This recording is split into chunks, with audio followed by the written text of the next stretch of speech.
Hey guys, welcome to part 2 of the uprisings on Raada. If you haven't seen part 1, check on the card in the top right hand corner and let's start the video.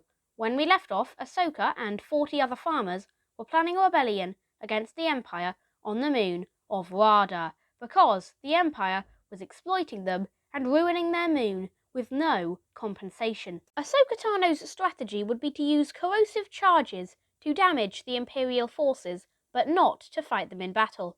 Her first strike would be to use corrosive charges to make the Imperial walkers' legs fall off. She and 2 of her fighters discovered that there was only 1 patrol guarding the walkers, and it took 10 minutes to complete a circuit. They snuck past it and put the corrosive charges on the knee joints of the Imperial walkers. Then they left. A little bit later, the knees just melted off the vehicles, and every walker in the Imperial garrison on Raada had been put out of action for months. Until those months were up, tanks would have to fulfill the Empire's armoured vehicle role on Raada. The uprising had begun, and the rebels were off to a good start. Except no.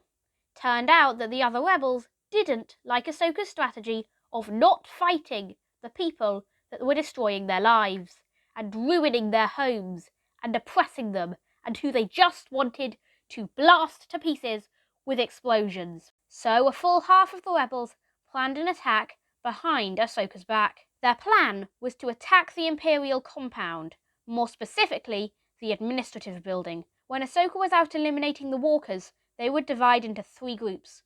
Most of the rebels had been able to acquire old and poor quality blasters. One of the 3 groups would go to the main gatehouse of the administrative building and attempt to take it using explosives and the element of surprise. Another group would go to the door on the left of the building, enter and place and detonate charges.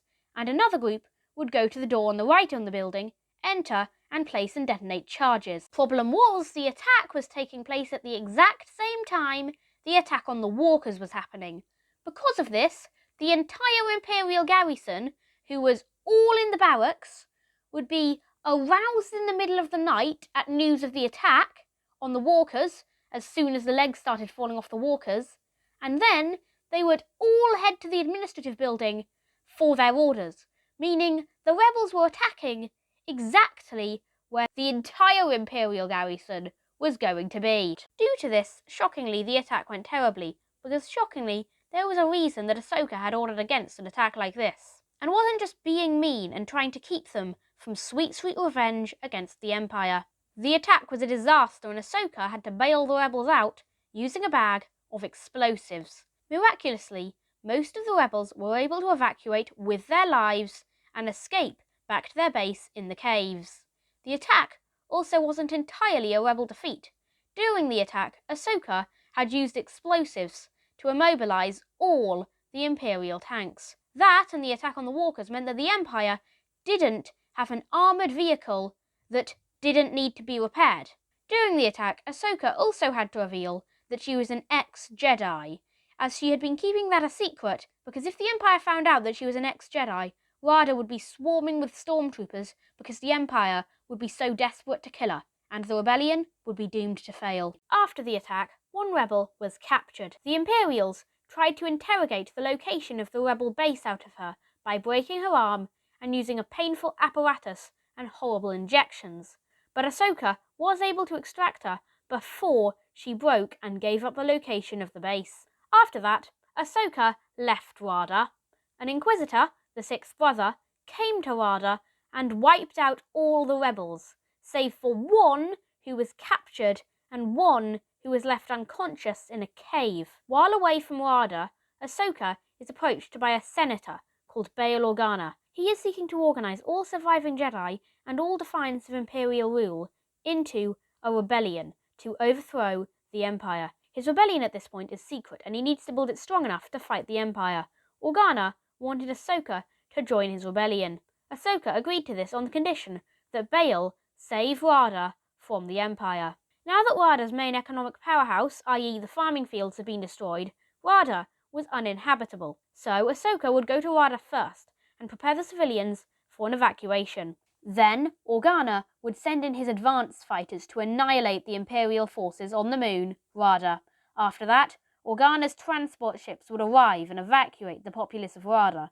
The ones who wanted to join the rebellion could, but the ones who didn't could be dropped off where they wanted. So, of the two survivors of the Raada rebellion, one captured, one uncaptured, the one who was uncaptured was called Miara, and the captured one was called Kaden. Ahsoka meets with Miara and informs her of the plan to save the Raadians from the Empire. So, Miara goes to organise the populace of Raada for an evacuation, while Ahsoka goes to free Kaden and the rest of the prisoners of the Empire. On her way, Ahsoka is confronted by the sixth brother. She has no lightsaber and the Inquisitor does, so she has to dodge his swings for a bit until she can grab his saber and blow it up. When his saber explodes, it kills the Inquisitor.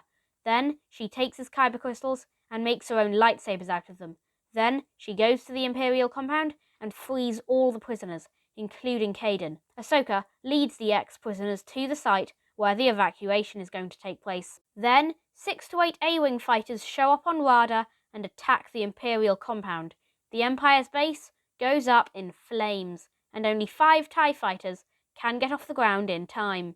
2 A-Wings go to destroy the crops, so the Empire can't have them, while the rest go to face the TIE fighters. 3 Imperial tanks show up on the scene, the Empire's final rally. Ahsoka takes out all 3 of the tanks. However, 2 of the A-Wings are shot down by TIE fighters, and only 1 of the rebellion's pilots escapes. The other A-Wing pilot that is shot down dies. The evacuation was a success, and resulted in Ahsoka Tano joining the rebellion. This was vital, as it resulted in Ahsoka becoming the rebellion's first ever fulcrum. She would recruit many rebel cells to the rebellion. Now, click on the card in the top right hand corner, or the video on the end screen. Like, share, subscribe. Bye.